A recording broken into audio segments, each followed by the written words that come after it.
Spectro Solutions, Volume 2, read by Sebastian Brown. Chapter 4, Whip It Real Good. Alex slowly wandered the streets of London, his footsteps splashing through puddles of neon goo that glowed ominously in the dark. Big Ben loomed in the distance, its clock face obscured by a bleak, swirling mist. The city was shrouded in darkness, with only the dull streetlights and the occasional flickering sign providing any light. The usually cheerful red double-decker buses were nowhere to be seen. Only the distant wails and cackling of unseen ghosts broke the eerie silence, hinting at a presence far more unsettling than a lack of public transport.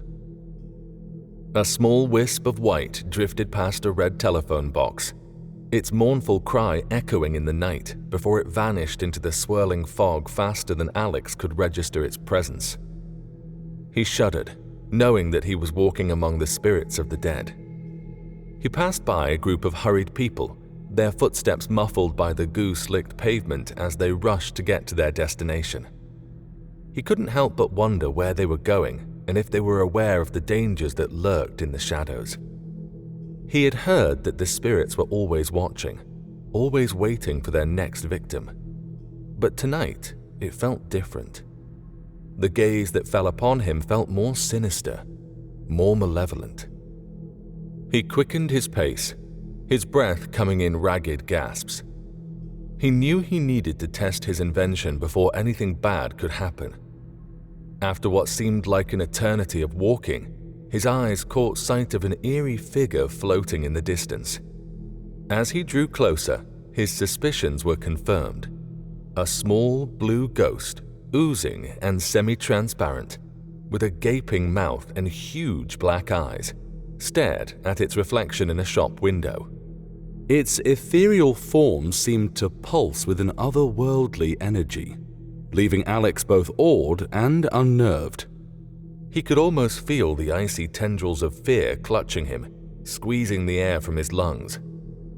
Without thinking, Alex drew out his metal rope and whipped at the ghost, the cold metal cutting through the hazy air with a satisfying whoosh. The ghost let out a blood-curdling shriek, its translucent body quivering violently as the whip made contact.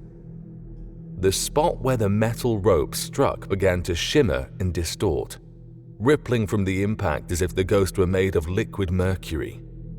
The ghost recoiled, its huge mouth contorting in a grotesque display of pain and fury.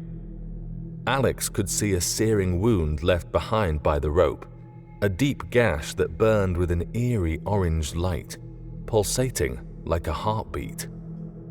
But as the ghost gradually turned to face him, a sudden realization dawned. In his haste to test his invention, he had failed to consider what he was going to do next. "Oh, flip! Flip, flip, flip!" cried Alex as he took off running. He sprinted through the deserted streets, his heart racing with fear and adrenaline. But the enraged ghost was hot on his heels, its ghastly form trailing behind him in a flurry of supernatural goo. Each step became a treacherous struggle as Alex sank into the sticky mess thrown by the ghost. His lungs burned with each breath, and his legs felt heavy from the weight of the bulky battery pack he carried on his back. He cursed under his breath, both at the ghost that seemed intent on killing him and at himself for getting into this dangerous situation in the first place.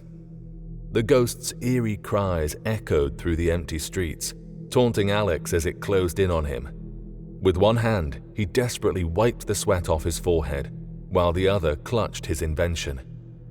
He stumbled upon a narrow alleyway and quickly darted into it, the stench of decay and stale rubbish assaulting his senses. The passage was cluttered with overflowing bins, their contents spilling out onto the cracked tarmac. The darkness here was almost suffocating, broken only by a few fluorescent lights. But the ghost was relentless, hurling balls of goo at Alex as it gained on him, its dead eyes fixed on him with a chilling intensity.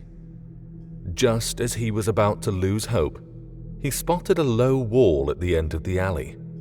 Without hesitation, he planted his feet on the ground and with a loud grunt, he heaved his body over the wall, arms outstretched.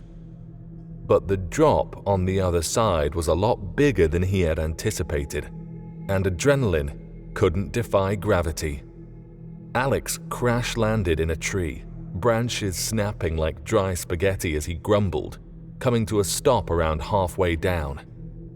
The ghost slowly drifted down to meet him, its form shifting and swelling as it consumed his fear, transforming it into a more monstrous shape. It pulsed with an unnatural light as it sprouted menacing sharp teeth and long claws. A blood-curdling shriek erupted from its throat, accompanied by a barrage of viscous goo that splattered across Alex's face like rain in a hurricane. He could already hear the branch cracking under his weight. He swore one last time before he fell from the tree and hit the ground with a muted thud, the cable's charge suddenly dimming. Alex blinked as he sat up, the world blurry at first. He was sprawled amidst a bed of soft earth, leaves clinging to his clothes. His head swam, and a dull ache throbbed in his back. Moonlight, pale and weak, filtered through the branches of 6 towering trees.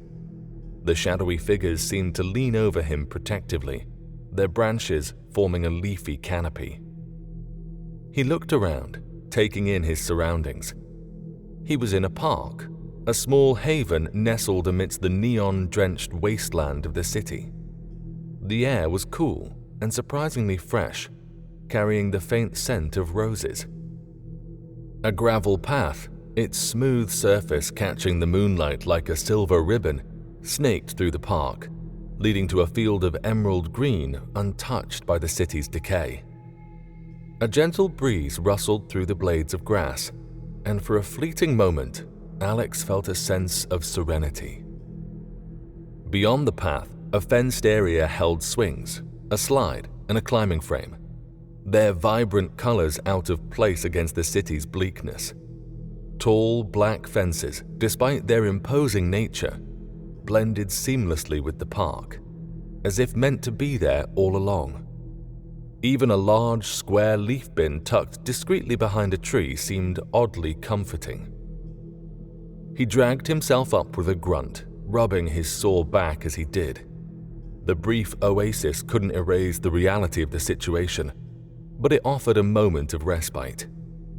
The ghost, with its eerie blue glow and deep black eyes, slowly floated down towards him, like a sinister leaf being carried by the wind in the midst of autumn. The sight alone made him shiver, and he instinctively readied his invention, the only weapon he had to defend himself against the otherworldly creature.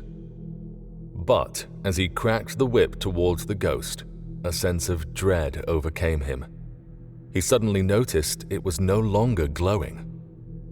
He watched the cable fly straight through the apparition, as if the spirit were made of nothing more than air. The whip fell limp onto the soft grass beneath the ghost, and Alex could feel the adrenaline rush through his veins, urging him to run again from this terrifying encounter. He knew he couldn't, not when the ghost was now fixed on him like a hungry dog after a bone, its vicious snarl echoing through the still air. With a sense of determination, Alex braced himself for the ghost's attack, his heart pounding in his chest as he waited for the impact. To his surprise, he felt a strange splash as a slimy substance covered his entire body. He looked down, momentarily stunned. A thick, blue goo, the same shade as the ghost, now coated him completely. Disbelief warred with terror, his gaze darting around the park, searching for the spirit. But there was nothing. A guttural growl ripped through the night air. It seemed to come from everywhere and nowhere at once. Panic clawed at Alex's throat. He couldn't breathe. He couldn't move. Where had the ghost gone? Suddenly, A hard shove from behind sent him sprawling onto the ground. The world spun for a moment, the goo clinging to him like a second, unwelcome skin.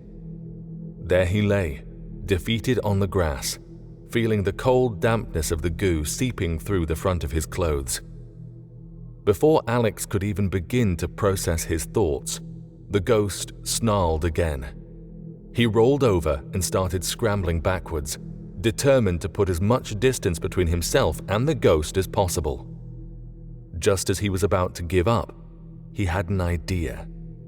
He detached the transformer from his wristband and started banging it on the path behind him.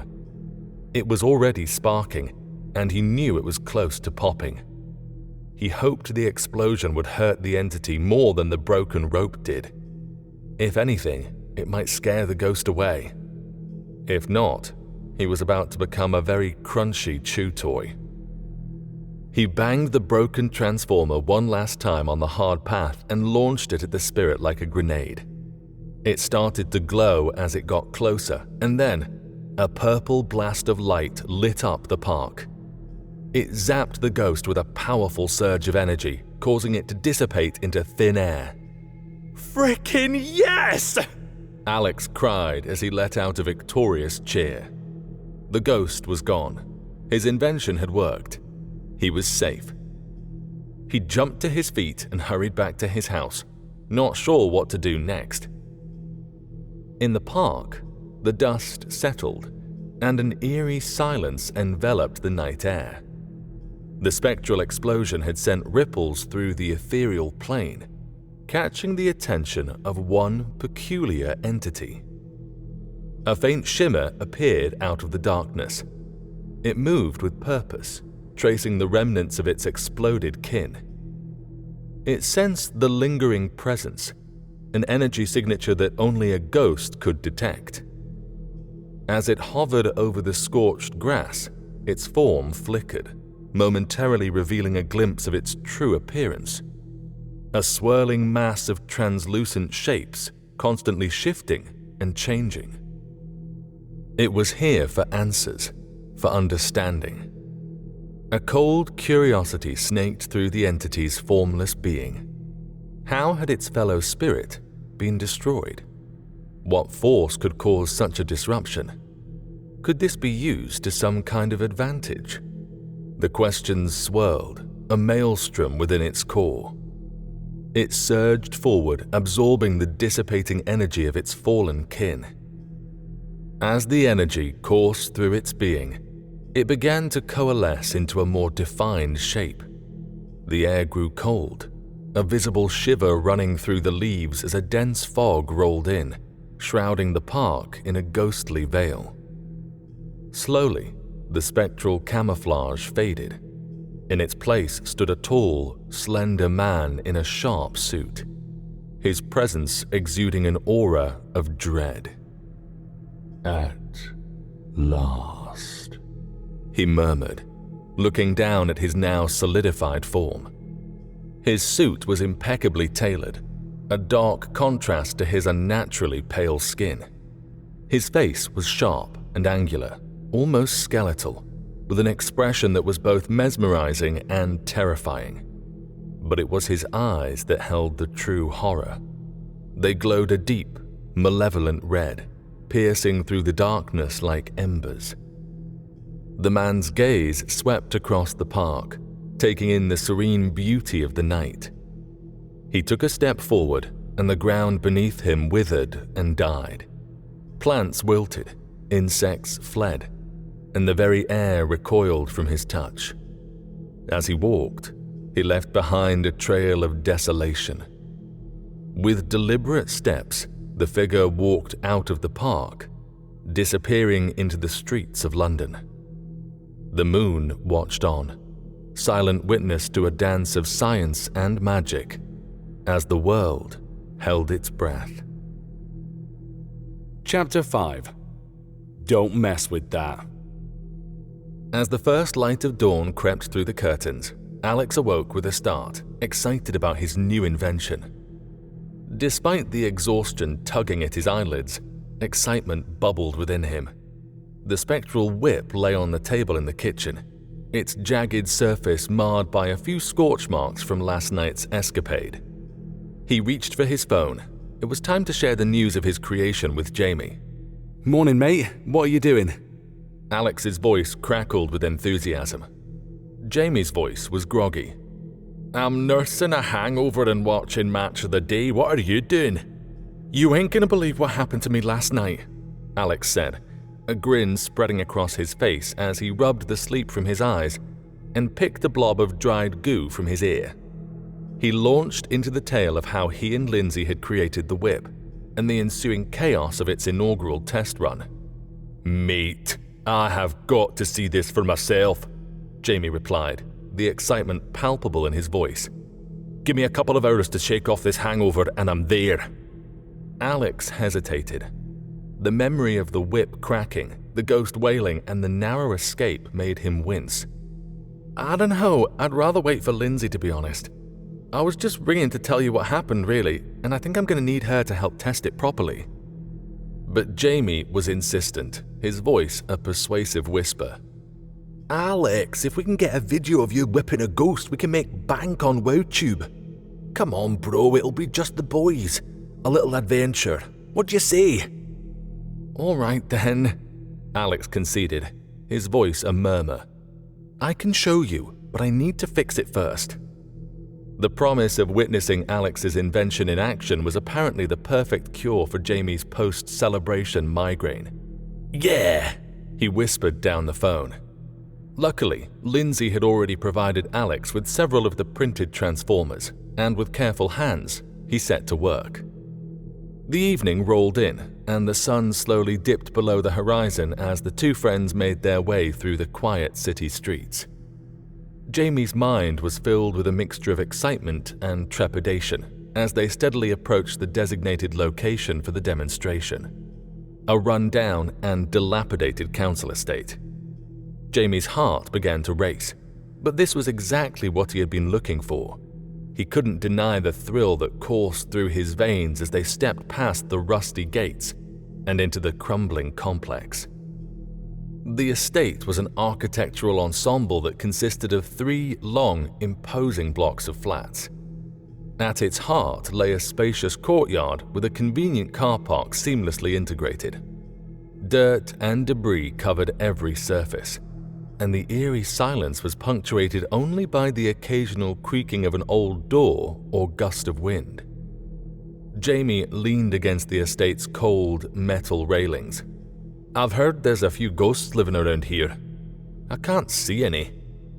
Alex looked up at the towering flats. He flashed Jamie a confident smile. All right, Jay. You ready for a show? I was ready before I even got here, Jamie replied with a grin. Show me what you've got. His phone screen lit up as he started recording. If this thing works, I'll get it all on camera, he said, half to himself. With a swift click, Alex activated the wristband, and the rope began to glow a ghostly purple again. Whoa, that looks mad! Exclaimed Jamie, staring at the whip. Yep. Now let's see if we can find some ghosts, announced Alex with a glint in his eye. Jamie's initial excitement was now mixed with a hint of nervousness as the pair proceeded with caution, their footsteps echoing through the empty estate. Time passed without incident, and Jamie's hope of capturing something supernatural on camera began to fade. Bro, it's been like 15 minutes of this and there's clearly no ghosts. You gonna let me have a go with that whip thing or what? Said Jamie. Alex looked back at his friend. All right, come here then, he said as he undid the belt clip. Okay, phone in the back pocket. Check. Now, let's tackle this mofo. Ugh, why is it so heavy, bro? Asked Jamie as he dragged the rucksack onto his back. And here comes the wristband. Oh yeah. Let's see what this thing can do, said Jamie, before he swung the glowing purple rope around in the air. Yeehaw! I feel like John Wayne. Stop swinging it around, Jay. It's not a toy. I don't want you to break it. called Alex as he quickly ducked. Your wiring is bloody awful, mate, said Jamie as he fiddled with the janky wiring on the circuit board. Jamie, can you just stop messing with it? I'm not sure it's 100% safe. Actually, give it back. Jamie turned around and cradled the wristband like a cat with a ball of wool.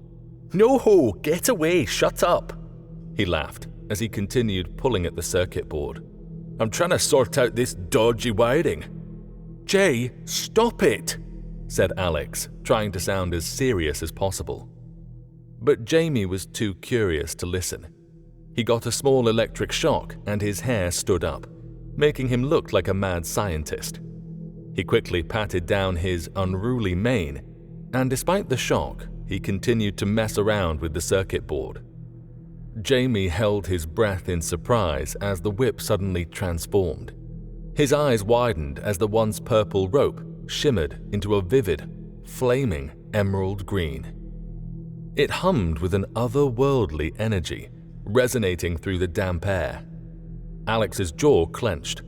He had warned Jamie not to mess with it, but curiosity had won out. Now, the whip pulsed with a high-pitched frequency like a theremin in a 1950s B-movie. Jamie? Alex's voice was tight. What did you do? Jamie shrugged, feigning nonchalance. Hey, this looks cool! Green's my color, right? It matches my t-shirt. Alex's gaze bore into him. This isn't a fashion show, Jay. It's experimental technology. We don't even know what it can do. And now it's what? Why is it making that noise? An emerald fire swirled around the whip, its green glow casting unnatural shadows on the cracked walls like a gamma-infused campfire. Alex, relax. Maybe it's just adjusting, like a chameleon. Alex glared at Jamie. Oh, no, Jay, it's not adjusting. Suddenly, two odd spirits appeared, their ethereal forms peeking through the solid brickwork of one of the blocks, like hippos peering out of a river. Their eyes, dark and hollow, bore into Jamie's soul as the air grew thick with the stench of decay.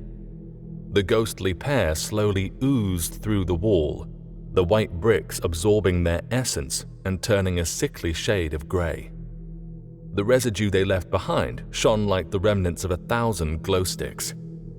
Jamie's breath hitched as he realized that these phantoms were directing their attention at him.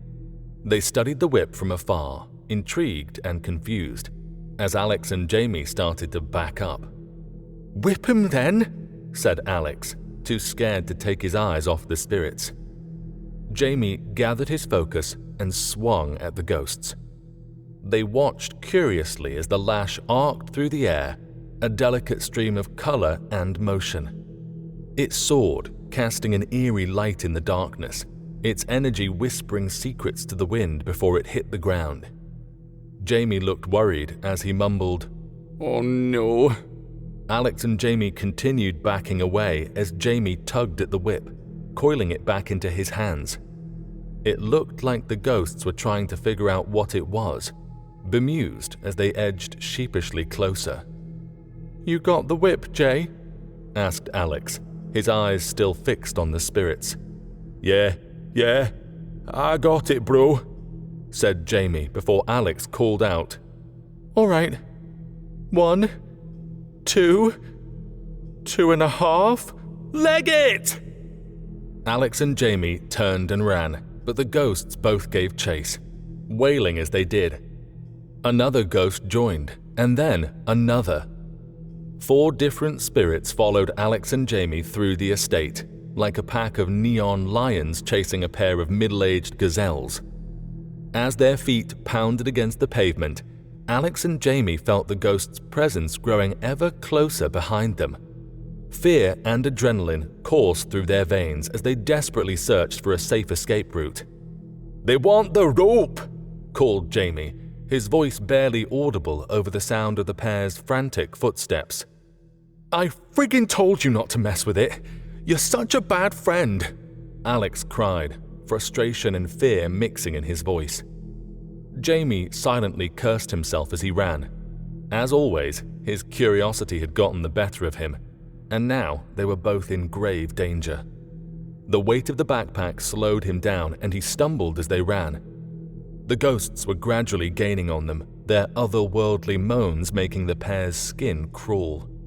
They could see the edge of the estate ahead, but it still seemed too far away, too impossible to reach in time.